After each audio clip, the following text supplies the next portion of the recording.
এবার তোমরা বলো যে বিবেকানন্দকে আমাদের ভারতে কি বলা হয়? Ma'am, Russo.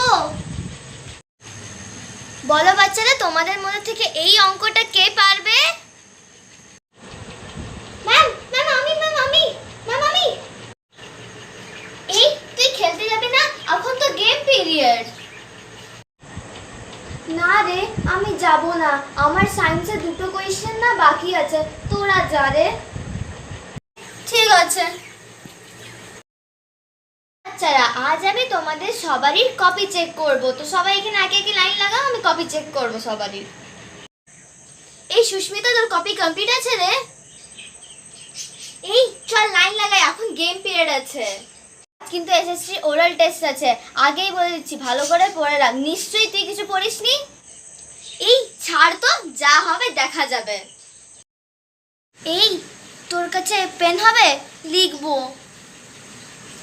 এই তোর কাছে রেড হেরবেন হবে রে? ম্যাম বললো পড়তে, আসলে এক বনি করে এসছে তো তার জন্য। এই একটা পেজ দিবি রে? কপিগুলোই আনতে ভুলে গেছি।